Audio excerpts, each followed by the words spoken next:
Hello students. Today the topic that we are going to discuss is about the Biot-Savart's law. Now, why do we use the Biot-Savart's law? The Biot-Savart's law is used to mainly calculate the magnetic field which is produced by a current carrying wire. Okay, like suppose if I consider the Biot-Savart's law, we have a wire. Suppose this is a wire. Okay, so this wire is carrying a current of I. This is carrying a current of I, and as we know that when a current flows through a wire, it always produces a magnetic field nearby it. So what we need to do by using the Biot-Savart's law, the mainly Biot-Savart's law is used to mainly calculate if a current I flows through a wire, what will be the magnetic field nearby to this wire. Suppose if I consider point P here, we need to calculate what will be the magnetic field at that point P by using the Biot-Savart's law. Now what the law suggests?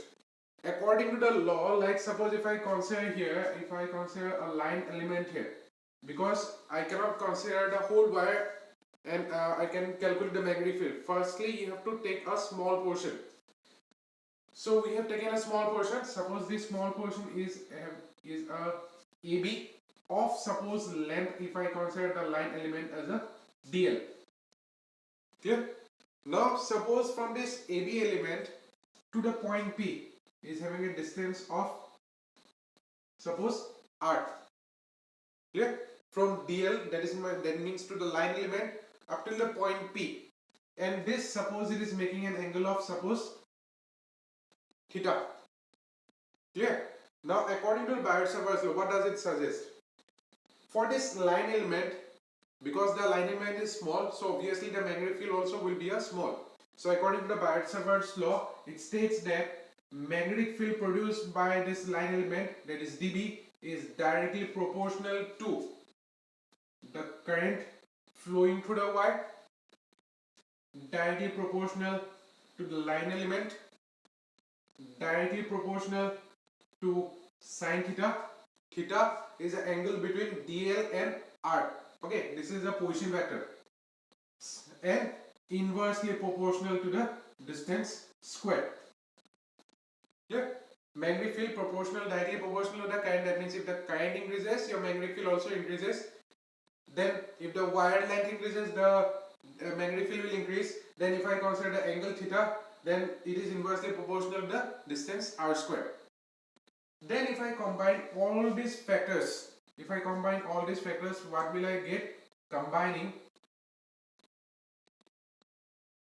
we get dV proportional to I dl sine theta divided by r square.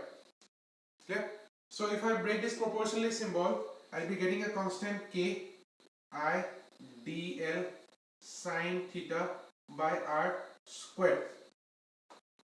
In place of proportionally constant, we use a constant that is mu naught by 4 pi I dl sine theta by r square equals to dV. So this is the formula derived by the Biot-Savart's law. dV is equals to mu naught by 4 pi I dl sine theta by r square. And this mu naught, the mu naught has a value of 4 pi into 10 power minus 7. So if I use mu naught by 4 pi, so this will be equals to 10 to the power minus 7. This Tesla meter ampere inverse. This is the unit of mu naught. Okay, this is the relative permeability of free space. 4 pi into 10 power minus 7 Tesla meter ampere inverse. Okay, so this is about the Biot-Savart's law. Now let us discuss the application of the Biot-Savart's law. So our first application of the Biot-Savart's law is that as we go through a question, use Biot-Savart's law to derive an expression for a magnetic field due to an infinitely long straight wire. So this is the first application. That means we have to find out the magnetic field produced by an infinitely long straight wire. So suppose if I consider infinitely long straight wire, I cannot draw infinitely long straight wire. I have to consider a small portion. So suppose this is a wire AB, which is carrying a current of suppose I. Clear? As it is given the question. So this is an infinitely long straight wire. Of this long straight wire, according to the Biot-Savart's law, first of all you consider a small element. I'll be considering a small element here. Suppose this small element is having an element of length L. Clear? So we have considered a line element, and we need to find out, because main Weierstrass law is to find out the magnetic field. So magnetic field, if I consider a point P here, I need to find out what is the magnetic field at the point P. Then from the line element to the point P is having a distance of R. Then this is making an angle of suppose phi. From the suppose Y origin, it is making a distance of suppose X. Clear? From the origin, okay, this is from the origin to the point P, it is making a distance of X. From the line element to the point P, it is making a distance of R, and this is making an angle of phi. And suppose this angle, it is making an angle of theta. Clear? Then from the point A, you draw one dotted line to the point P. Same way you draw one B. From point B, you draw one dotted line up till the point P. Now I'll consider that this origin to the point, this is making an angle of suppose theta 1. This is making an angle of suppose theta 2. Yeah, theta 1, theta 2, x, theta, this is phi. Now according to the Biot-Savart law, what does it suggest? That according to Biot-Savart law, if I do the solution now, according to Biot-Savart law,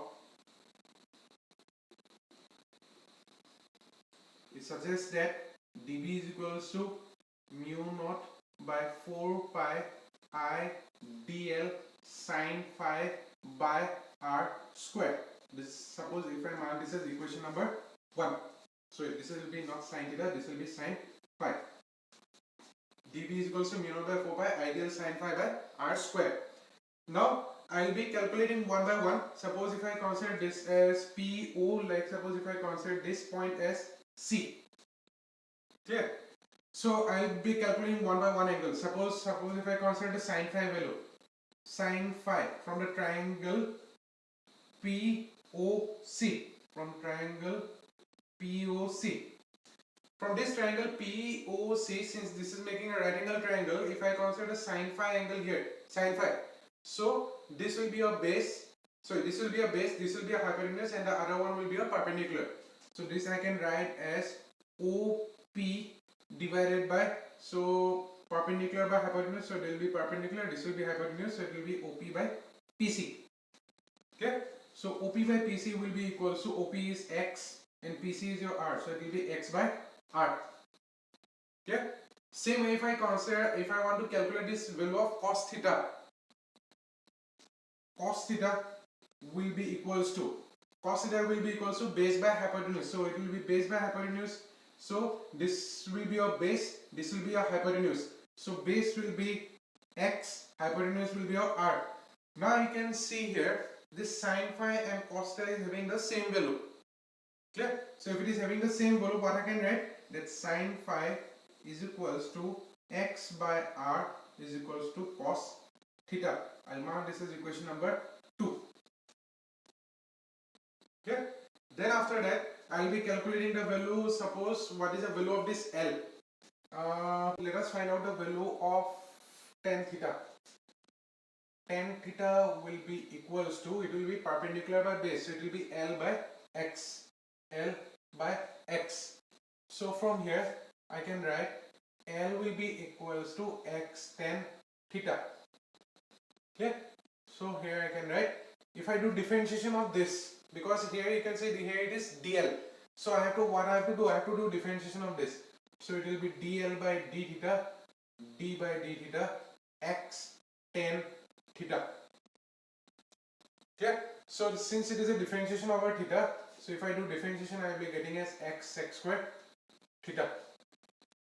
Okay, so this will be dl, I can multiply this x, so it will be x square sec square d theta. Yeah. So this will be equation number 3.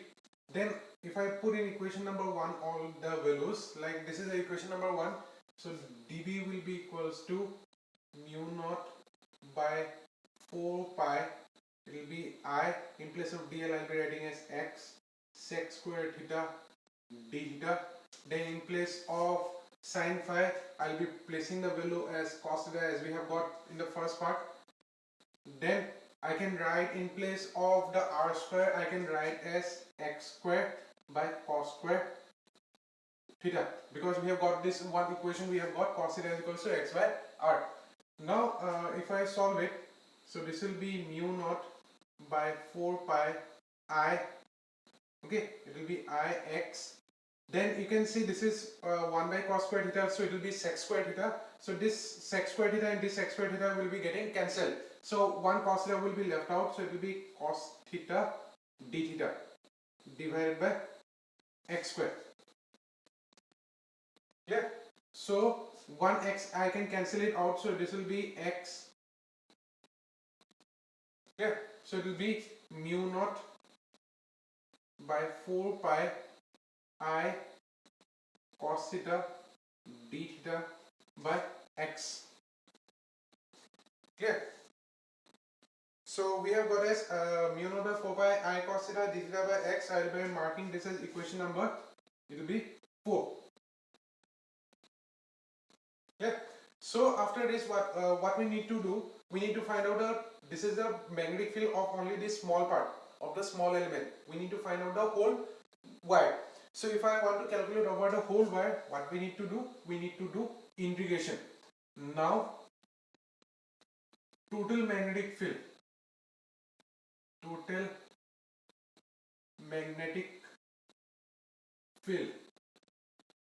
This will be integration of dV, integration of mu naught by 4 pi, it is I cos theta d theta by x. Now what will be the limits? Now you see in the diagram, if you consider here, since this is the origin and theta 1 is below the origin and theta 2 is above the origin, so what will be your limits? Your limits will be, because we have to extend from point B to point A, lower limit will be minus theta 1, upper limit will be plus theta 2. Okay, minus theta 1 to theta 2. After this, if I put the value, now you can see your mu naught by 4 pi is constant. We cannot do integration over this. Then I is also constant and x is also constant, because your integration is over theta. So inside it will be left out minus theta 1 to theta 2 will be cos theta d theta.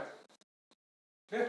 Then after this, if I go on solving it, what will be the answer that we will be getting now? So it will be mu naught I by 4 pi x. We know integration of cos theta is minus sin theta.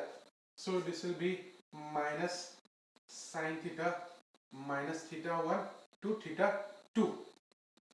Yeah. Then after this, if I put the limits now, mu naught I by 4 pi x, limit will be sin theta 2, okay, minus of, it will be sine of minus of theta 1. I will be putting this minus outside. Okay. Now after this, if I put it minus mu naught I by 4 pi x, so this will be equal to sin theta 2 minus sin theta 1, so it will be sin theta 2. This minus will be coming out, so it will be plus sin theta 1. So sin theta 2 plus sin theta 1. So now if I consider here, so integration of cos theta, so it will be plus sin theta, sorry, this will be plus sin theta. Okay, now suppose if I consider this as equation number 5. Since in the question it is given that the wire is infinitely long, if I go on stretching this point, that is A and B, if I go on stretching it, then what will happen? This theta 1 and theta 2 angle, it will be considered as a 90 degree. Yeah. So since the wire is infinitely long,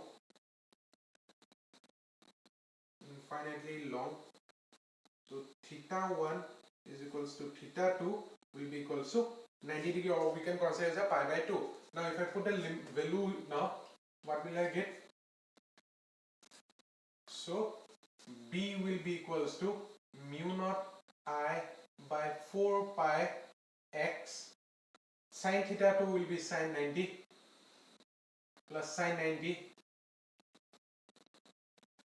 So mu naught I by 4 pi x into sin 90 is 1 and sin 90 is 1. So this will be 2. So it will be mu naught I by 2 pi x. So this is the value of the magnetic field produced by an infinitely long straight wire.